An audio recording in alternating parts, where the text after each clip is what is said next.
दोस्तों, किसी महान व्यक्ति ने कहा है कि आवाज ऊंची हो तो कुछ लोग सुनते हैं, लेकिन अगर बात ऊंची हो तो बहुत सारे लोग सुनते हैं। इससे पहले कि आप इस कहानी में खो जाएं, आपसे गुजारिश है कि इस चैनल को सब्सक्राइब और रीच के लिए लाइक, शेयर और कमेंट करना ना भूलें। दोस्तों, जब हम ये सोचते हैं कि जो हुआ वो अच्छा नहीं हुआ, ऐसा नहीं होना चाहिए था, यदि मैं कोई तरकीब या कोई उपाय अपना लेता तो ऐसा नहीं होता, यदि मैंने किसी से सलाह ही ले ली होती या फिर खुद की सूझबूझ का इस्तेमाल किया होता तो आज मुझे ये परेशानियां नहीं उठानी होती, मैं आज इस तरह से तकलीफों में नहीं रहता। इस प्रकार हम खुद को कोसने लगते हैं, खुद को दुखी करने लगते हैं। मैं आपको बता दूं कि इस तरह का पश्चाताप करने से आपको कोई लाभ नहीं होने वाला। आप चाहे कितने भी हाथ पैर मार लें, चाहे आप लाखों कोशिशें कर लें, लेकिन आप अपने अतीत को बदल नहीं सकते, क्योंकि इस तरह के विचार केवल चिंता पैदा करते हैं। लेकिन यही चिंता अर्थात यही पश्चाताप हमारे लिए बहुत लाभदायक भी साबित हो सकता है। अब आप में से कई लोग ये सोच रहे होंगे कि भला जो बीत गया, यदि हम उस पर सोच विचार कर रहे हैं तो ये हमारे लिए कैसे लाभदायक हो सकता है। हम तो पहले ही मुसीबत में हैं, हम तो पहले से ही तकलीफ में हैं, तो ऐसे में ये हमारे लिए कैसे फायदेमंद हो सकता है। दोस्तों, अगर आप उन गलतियों से सीख कर खुद को बदलने का प्रयास करें तो आप अपना आने वाला भविष्य खुद ही बदल सकते हैं, उसे संभाल सकते हैं। अगर अतीत की गलतियों से सीख लेकर खुद को बदलने का प्रयास किया जाए तो सही मायने में वही पश्चाताप कम होता है। आज की जो बौद्ध कहानी मैं आपको सुनाने जा रहा हूं, इस कहानी के माध्यम से मैं आपको कुछ ऐसे तरीके बताने वाला हूं जिन तरीकों को अपनाकर आप अपने जीवन में इस प्रकार के पश्चाताप से बच सकते हैं। आप अपनी अतीत की गलतियों को भुलाकर अपने आप को एक नया इंसान बन सकते हैं। जो लोग खुद पर संदेह करते हैं, जो अपने ही विचारों में उलझे रहते हैं, जिन्हें उनकी अतीत की गलतियां परेशान करती रहती हैं, उनके लिए ये एक वरदान साबित हो सकता है। एक समय की बात है, एक नगर में एक युवक रहता था जो अपने कर्मों से बहुत परेशान था। उसने 30 साल बहुत मेहनत की, लेकिन उसके बाद भी उसे अपने कर्मों का फल नहीं मिला, जिस कारण वह अंदर से बहुत निराश हो चुका था। वह अंदर से पूरी तरह से टूट चुका था, जिस कारण उसने संन्यास ग्रहण कर लिया। उसने सोचा कि मैं अपने संसारी जीवन में तो कुछ ना कर सका, लेकिन मैं अपने सन्यासी जीवन में अवश्य कुछ ना कुछ प्राप्त करके ही रहूंगा। मैं सत्य की खोज किसी भी कीमत पर करके ही रहूंगा। देखते ही देखते करीब 5 वर्ष बीत गए, लेकिन अब तक उसका अपने मन पर कोई नियंत्रण नहीं था। जब भी वह भिक्षा मांगने किसी नगर में जाता और वहां पर यदि उसकी नजर किसी सुंदर स्त्री पर जाती तो उसके मन में कामुक विचार उठने लगते थे। और जब भी वह शांत होता और अकेले कहीं पर बैठता तो उसे खुद पर क्रोध आता, उसे खुद पर पश्चाताप होता, और तब वह यह सोचता कि आखिर मैं सन्यासी क्यों बन गया। जब मैं अपने मन पर नियंत्रण ही नहीं पा सकता तो मेरे इस सन्यासी जीवन का क्या फायदा। इससे तो अच्छा होता कि मैं किसी अच्छी और सुंदर स्त्री से विवाह कर लेता, पैसे कमाता और अपना घर परिवार संभालता। हो सकता था कि मेरे अपने बच्चे भी होते, लेकिन मैं भी कितना बेवकूफ हूं। मैंने अपने सारे सुख त्याग दिए और ना जाने क्यों मैं इन जंगलों में आ गया, ना जाने क्यों मैंने सन्यास ग्रहण कर लिया। इसी प्रकार के कई सारे विचार उसके मन में उठने लगे थे और इन्हीं विचारों के कारण उसके मन में नकारात्मकता पैदा होने लगी थी, जिस कारण वह छोटी छोटी बातों पर क्रोधित हो जाता। वह अपने आप को कोसने लगता। जब भी वह किसी सफल सन्यासी को देखता तो उसके मन में जलन पैदा होने लगती और वह उन्हें नीचा दिखाने के लिए हर मुमकिन प्रयास भी करता। इसी प्रकार के कई तरह तरह के विचार उसे परेशान करने लगे थे और अब वह और भी ज्यादा चिंतित रहने लगा था। उसने खाना पीना पूरी तरह से त्याग दिया था। एक दिन रात्रि के वक्त वह आश्रम के बाहर बैठकर रो रहा था और रोते रोते उसने यह तय किया कि वह अपना जीवन समाप्त कर देगा। यह सोचकर वह आश्रम से निकल गया और एक पर्वत की चोट पर चला गया। रोते रोते वह यह सोच रहा था कि मैं चाहकर भी अब अपनी पुरानी जिंदगी में वापस नहीं लौट सकता, क्योंकि मैंने सबके सामने सन्यास ग्रहण किया है और एक बार सन्यास ग्रहण करने के बाद इंसान का घर परिवार सब कुछ छूट जाता है। ऐसा सोचता हुआ वह उस पर्वत से नीचे की ओर देख रहा था। उसकी आंखों से आंसू बह रहे थे, लेकिन अब भी उसके मन में तरह तरह के विचार उत्पन्न हो रहे थे। वह अब भी यही सोच रहा था कि यदि मैंने अपने जीवन में सही निर्णय लिए होते तो आज मुझे यह दिन ना देखना होता। रोते हुए अपने कदम आगे बढ़ाने ही वाला था कि तभी उसे एक आवाज सुनाई दी। कोई उसे चिल्लाकर यह कह रहा था, भंते, रुक जाओ, जहां छोड़ कर जा रहे हो वापस वहीं से शुरुआत करनी होगी, इसलिए एक बार फिर सोच लो। यह आवाज सुनकर वह सन्यासी रुक गया। उसने पीछे घूमकर यहां वहां देखा, लेकिन उसे वहां पर कोई भी दिखाई नहीं दिया। तभी उसने जोर से चिल्लाकर कहा, कौन हो तुम? तभी उसकी नजर एक बूढ़े बौद्ध भिक्षु पर गई और उन्हें देखकर वह सन्यासी और भी क्रोधित हो उठा और कहने लगा, कौन हो तुम और मुझे क्यों रोकना चाहते हो?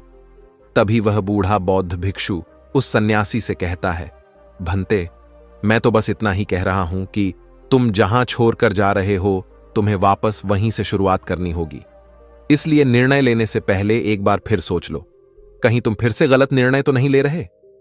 तभी वह सन्यासी क्रोधित होकर उन बौद्ध भिक्षु से कहता है, आपको क्या लगता है कि मैं बार बार यही गलतियां करूंगा? मैं मानता हूं कि मैंने अनजाने में गलतियां की हैं, और इसका मतलब यह नहीं है कि बार बार मैं यही गलतियां दोहराते रहूंगा।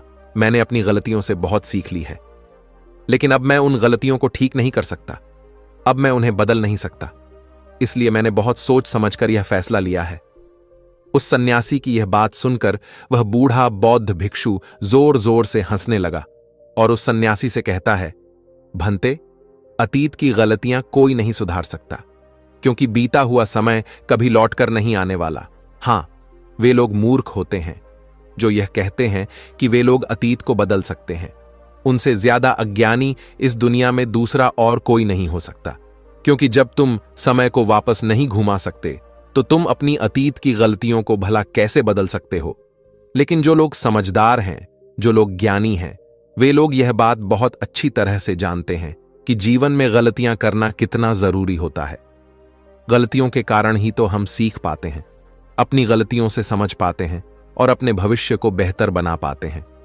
आगे वह बूढ़ा बौद्ध भिक्षु उस सन्यासी से कहता है, भंते, जब तक तुम्हें खुद की कमियों का ही पता नहीं होगा तब तक तुम अपने आप को बेहतर कैसे बना सकते हो? और हमारी कमियां तो सिर्फ हमारी गलतियों से ही पता चलती हैं।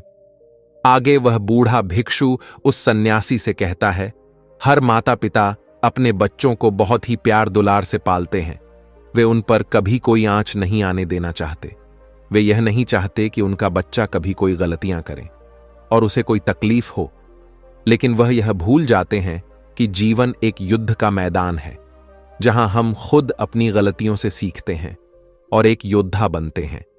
और जो यह सोचता है कि वह अपने जीवन में कभी कोई गलती ही नहीं करेगा, तो इसका अर्थ यह हुआ कि वह कभी भी जीवन के इस रण क्षेत्र में हिस्सा ही नहीं लेना चाहता।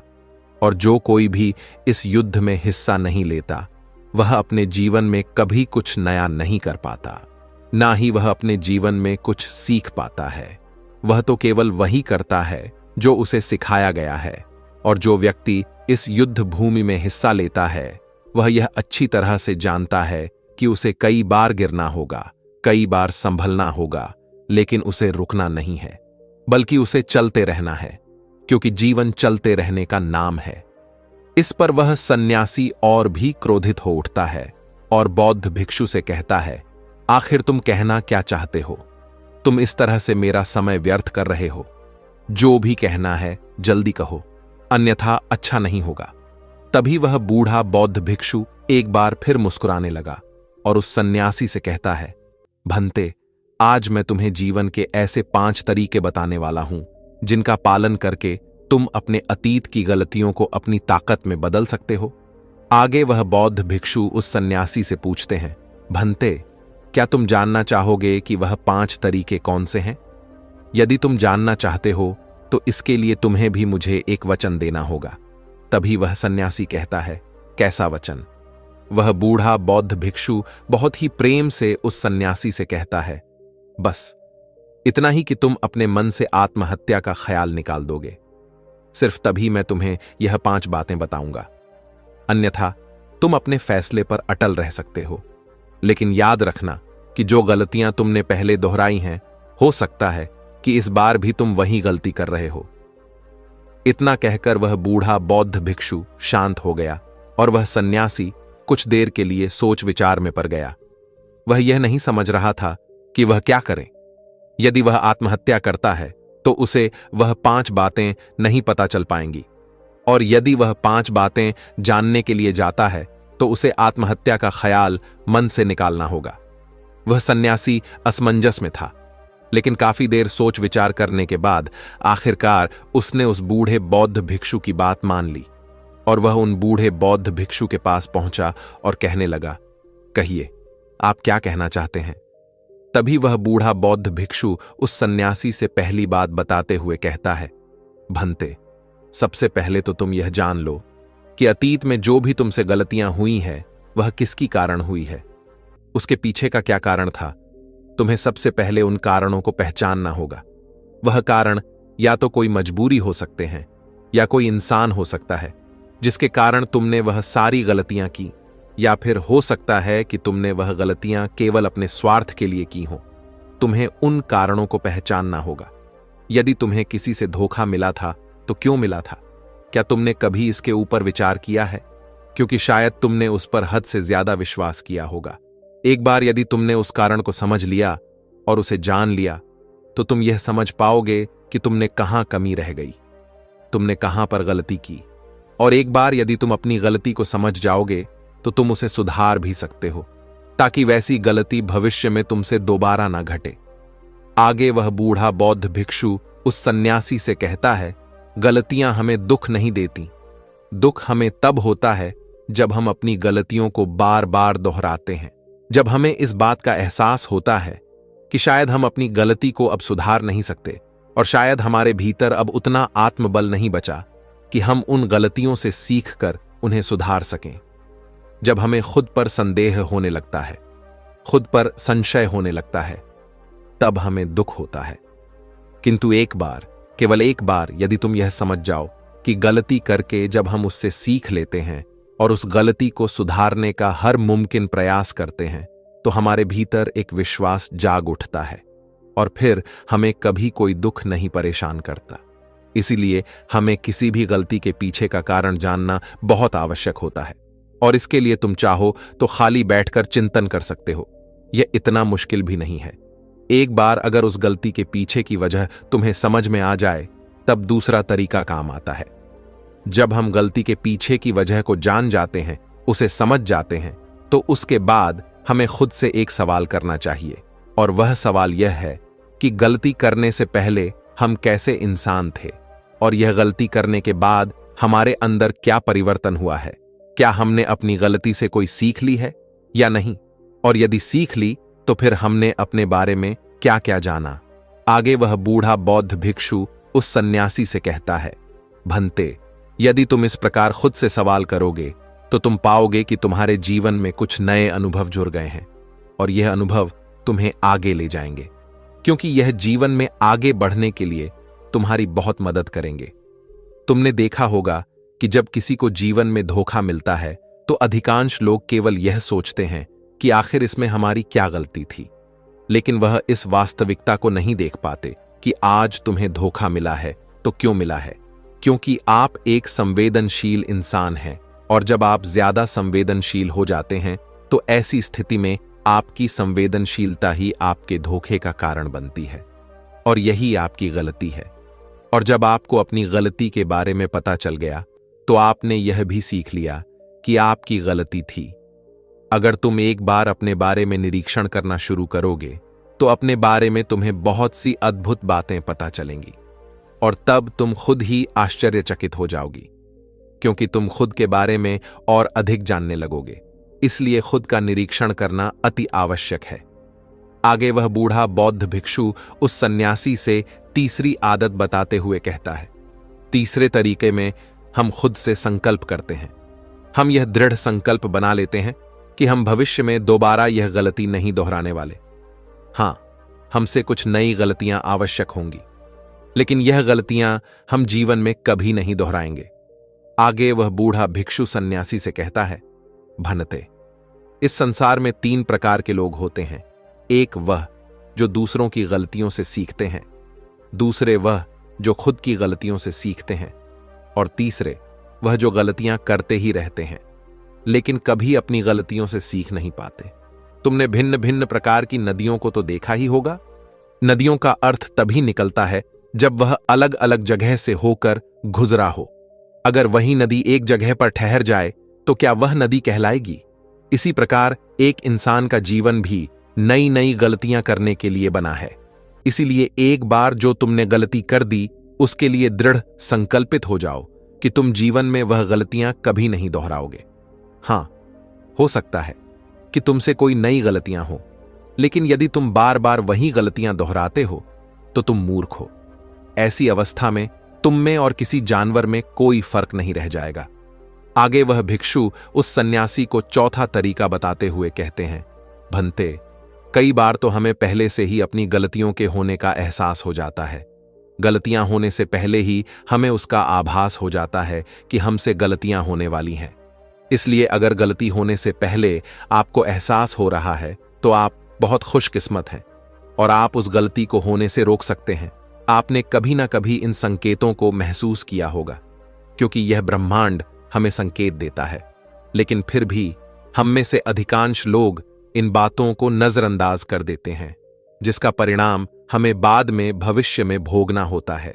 लेकिन जैसे जैसे आप अपने इन अतीत की गलतियों से सीखने लगते हैं तो आपका अनुभव बढ़ने लगता है, जीवन के बारे में समझ पैदा होने लगती है, और जब हमारी समझ बढ़ने लगती है तो गलतियों को होने से रोका भी जा सकता है। इसलिए बुद्धिमानी का इस्तेमाल करें, चिंतन करिए कि आप जो भी काम करने जा रहे हैं आखिर उसका परिणाम क्या हो सकता है। कहीं वह काम कोई गलती तो नहीं कहलाएगा।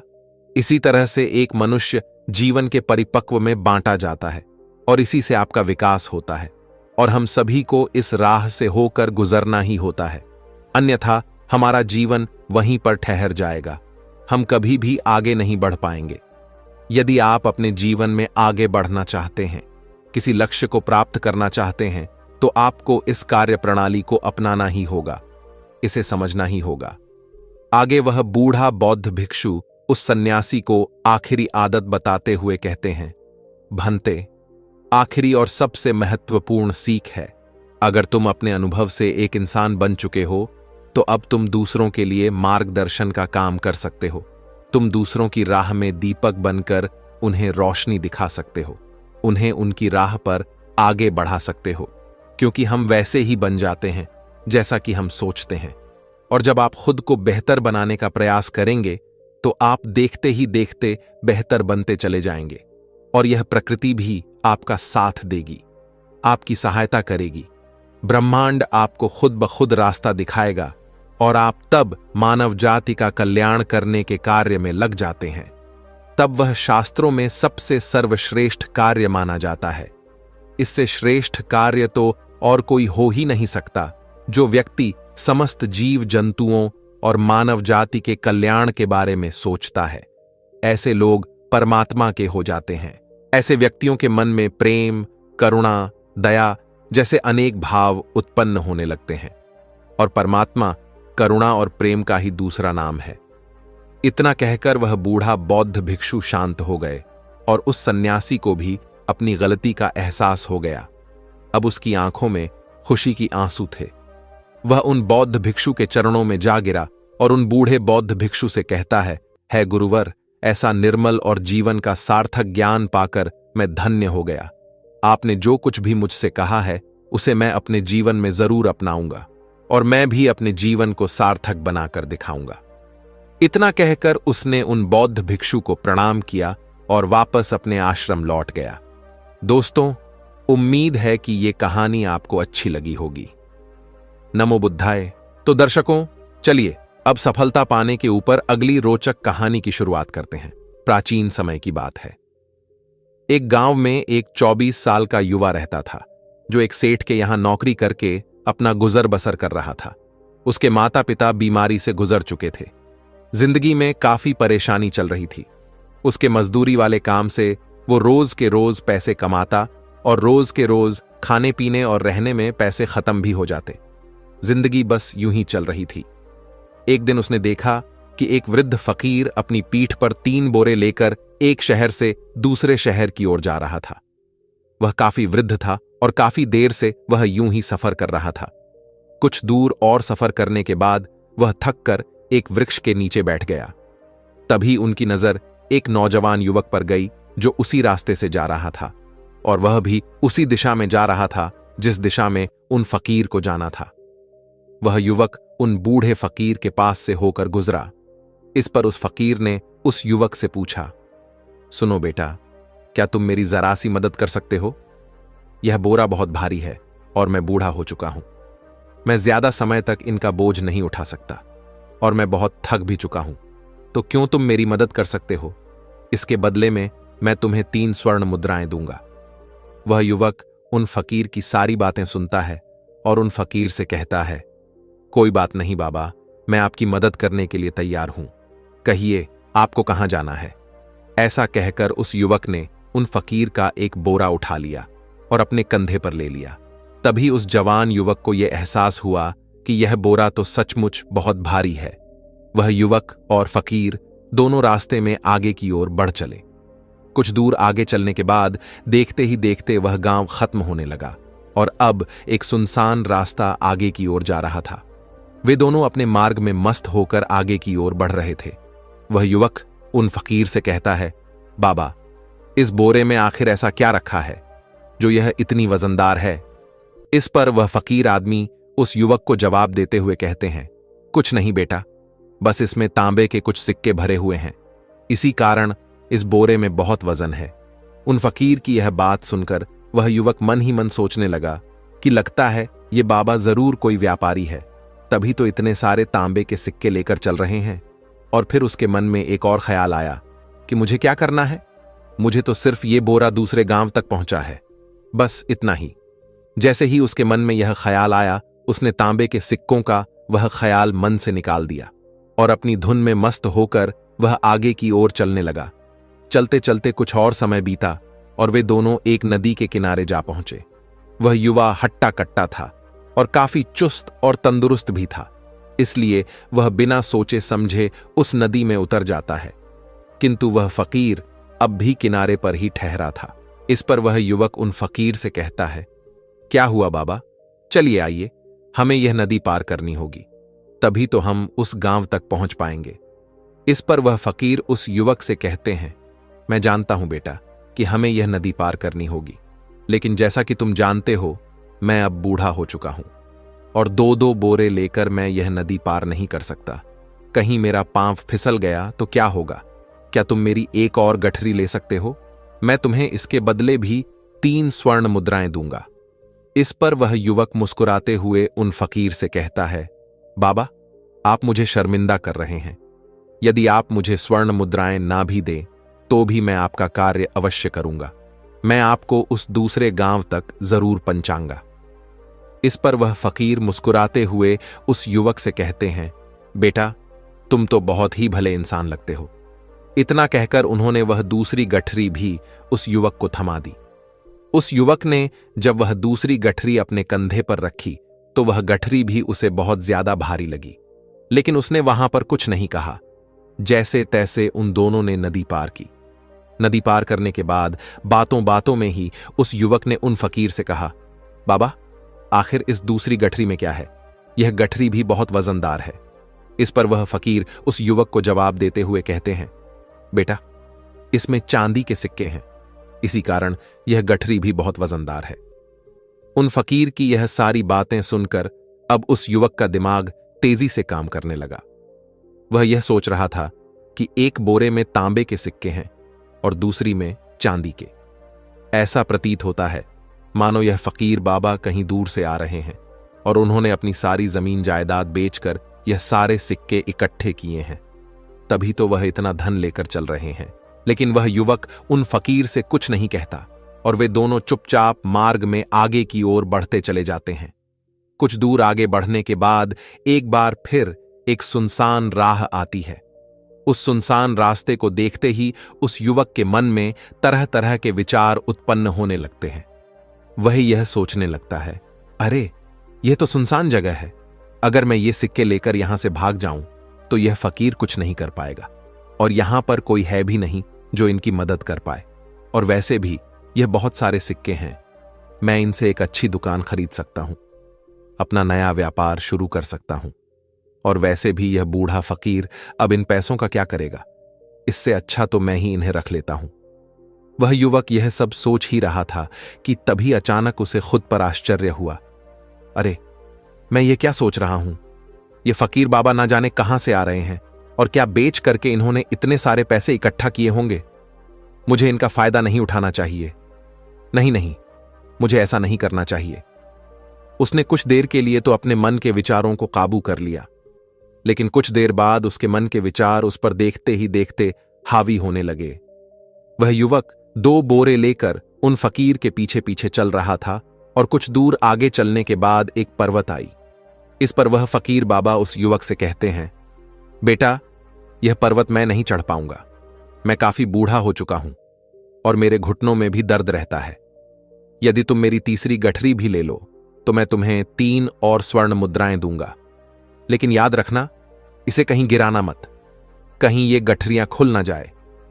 इस पर वह युवक उन फकीर से कहता है, क्यों बाबा, आखिर इसमें ऐसा क्या है?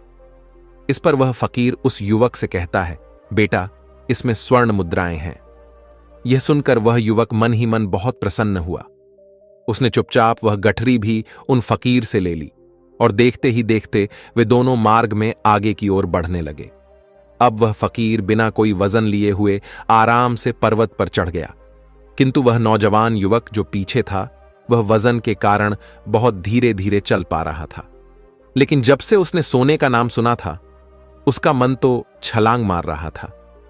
वह मन ही मन सोच रहा था, अगर मुझे यह सारा धन मिल जाए तो मेरा पूरा जीवन तो आराम से कट जाएगा।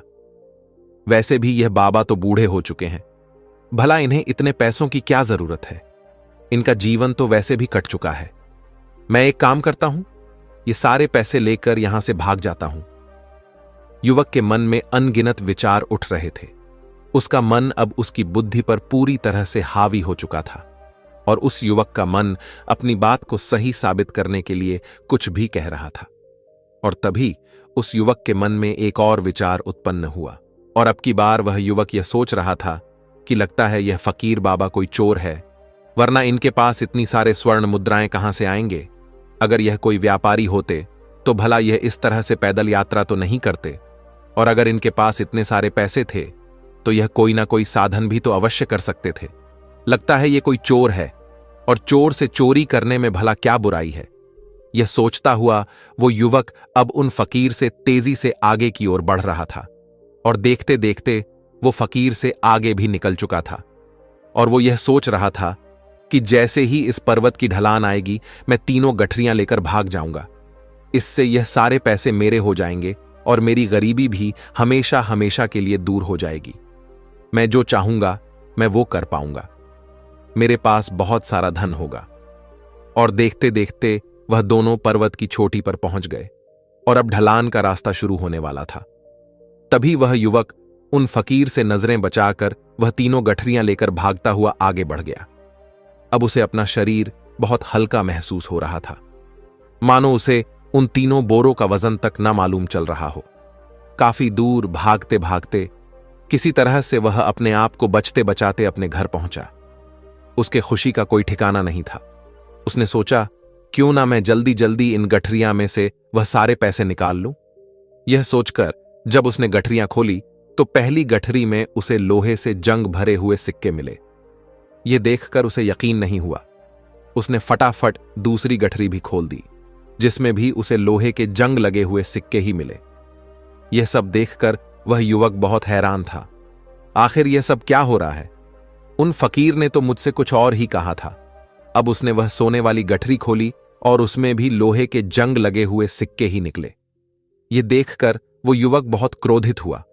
उसने सोचा, उन फकीर ने मुझसे झूठ क्यों कहा? उन्होंने मुझसे ऐसा क्यों कहा कि एक में तांबे के सिक्के हैं, एक में चांदी के, और तीसरे में स्वर्ण मुद्राएं हैं।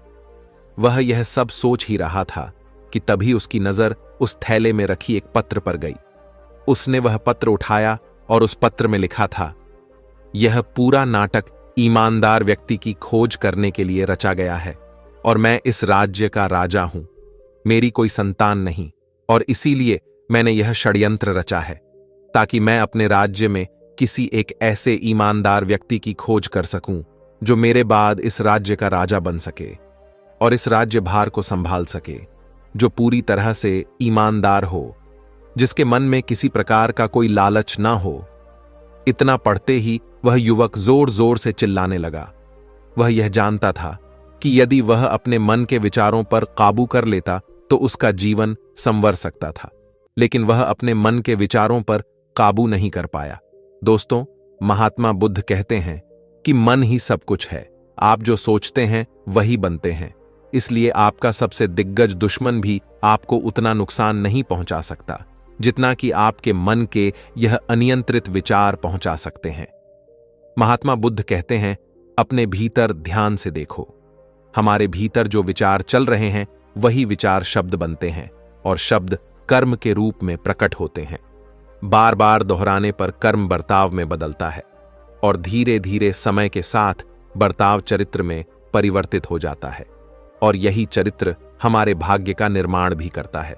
इसलिए हमें हमेशा अपने विचारों के प्रति सजग होना बहुत आवश्यक है। हमें जागरूक होना बहुत आवश्यक है। हमें यह जानना जरूरी है कि हमारे मन में किस प्रकार के विचार आ रहे हैं।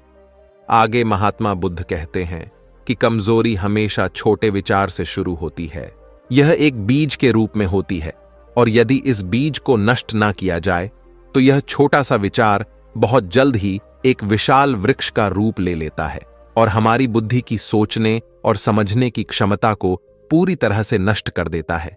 जिस प्रकार आपने इस कहानी में देखा कि किस प्रकार उस युवक का मन उस पर हावी हो चुका था और उसकी सही और गलत सोचने की क्षमता पूरी तरह से नष्ट हो चुकी थी, जिस कारण वह यह समझ नहीं पाया कि उसे क्या करना चाहिए, और उसके लालच ने उसके भीतर इतनी ऊर्जा भर दी कि वह तीनों बोरे उठाकर इतनी तेजी से वहां से भागता आगे भी बढ़ गया।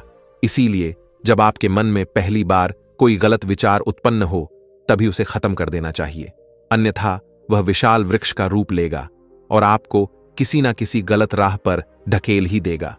आप चाहकर भी उसे रोक नहीं पाएंगे। लेकिन अब आपके मन में यह प्रश्न उठ रहा होगा कि हम भला अपने मन के विचारों को कैसे नियंत्रित करें। हमारा मन तो इतना चंचल है, वह इतना शक्तिशाली है कि वह हम पर हावी हो ही जाता है। हम चाहकर भी उस पर नियंत्रण नहीं कर पाते। इसके जवाब में महात्मा बुद्ध हमें दो बातें समझाते हैं। पहली बात, मन के प्रति सजगता विकसित करो, जिससे आपका मन शांत होगा और आपके मन के भीतर बसी हुई वह नकारात्मक ऊर्जा, नकारात्मक विचार खत्म होने लगेंगे और आप शांति की ओर आगे बढ़ेंगे। और आपको इसके लिए बस इतना ही करना है कि इस पल में जो कुछ भी हो रहा है, आपकी आंखों के सामने, आपके भीतर जो कुछ भी जैसा भी चल रहा है, बस उसे देखते रहना है। अपने मन के अच्छे बुरे विचार, अपनी भावनाएं और अपनी यादों पर बिना प्रतिक्रिया दिए उन्हें केवल देखते रहना है, जिससे आपके मन के सारे विचार देखते ही देखते खत्म होने लगेंगे। आपका मन खाली होने लगेगा और आप नकारात्मक विचारों से बच सकते हैं और आप इन दुख और तकलीफों से भी दूर रह सकते हैं। इसीलिए महात्मा बुद्ध कहते हैं, जो स्वयं को देखता है वही सबसे दिग्गज तपस्वी है।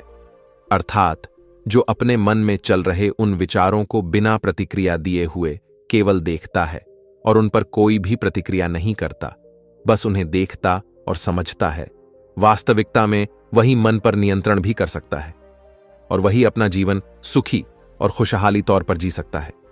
इसलिए यदि आप भी अपने जीवन को सुखी और खुशहाल बनाना चाहते हैं तो आपको सबसे पहले अपने मन पर नियंत्रण साधना ही होगा, अपने मन को खाली करना ही होगा, अपने मन के विचारों के प्रति आपको सजग होना ही होगा। दूसरी बात, सही इरादा विकसित करो। कई बार आपने देखा होगा कि आपके मन में कुछ और होता है किंतु आप कहते कुछ और है, क्योंकि आपके मन के भीतर जो कुछ बसा है वही आपके मुख से बाहर भी निकल रहा है। लेकिन जब हमसे वह गलती हो जाती है तो उसके बाद हमारा मस्तिष्क अच्छी तरह से काम करना शुरू कर देता है। हमारे सोचने और समझने की क्षमता एक बार फिर से जागृत हो जाती है और ऐसी अवस्था में हमें यह एहसास होता है कि हमसे गलती हो गई है, और फिर हमारा मन दुखी हो जाता है। हमारा मन अफसोस से भर जाता है, और इस भारीपन और दुख से बचने के लिए महात्मा बुद्ध हमें सही इरादा विकसित करने के लिए कहते हैं। इसके लिए जब भी आप कोई कार्य करने जा रहे हो, तो सबसे पहले आपको को यह खुद से पूछना चाहिए कि जो कुछ भी मैं करने जा रहा हूं, इसके पीछे मेरा इरादा क्या है। क्या मैं दूसरों को दुख पहुंचाना चाहता हूं, या दूसरों को नीचा दिखाने जा रहा हूं, या मुझे खुद को ऊपर उठाना है? खुद से सवाल कीजिए, खुद को जागृत कीजिए। जब आप इरादों के प्रति सचेत होने लगेंगे, जब आप विचारों के प्रति सजग होने लगेंगे, तभी आपके भीतर सकारात्मक ऊर्जा का प्रवाह होगा। तभी आप सकारात्मक इरादों से जुड़ने लगेंगे, और आपके मन के भीतर बसी वह नकारात्मक ऊर्जा और नकारात्मक इरादे दिन ब दिन कम होने लगेंगे। परंतु याद रहे, आपको यह हर रोज करना होगा, और आपको यह हमेशा ध्यान रखना होगा कि आपको केवल अच्छा सोचना है। आपके इरादे हमेशा अच्छे होने चाहिए, तभी आप दुख और तकलीफों से बच सकते हैं। अन्यथा आप इसी तरह से दुख और तकलीफों में घिरे ही रहेंगे, और आप कभी इससे निकल नहीं पाएंगे। दोस्तों, उम्मीद है कि आपने आज की इस वीडियो से जरूर कुछ ना कुछ सीखा होगा। तो इस वीडियो को लाइक और अपने दोस्त के साथ शेयर भी जरूर कीजिएगा, और हमें ऐसे ही सपोर्ट करने के लिए चैनल को सब्सक्राइब भी जरूर करें। धन्यवाद। नमोः बुद्धाय।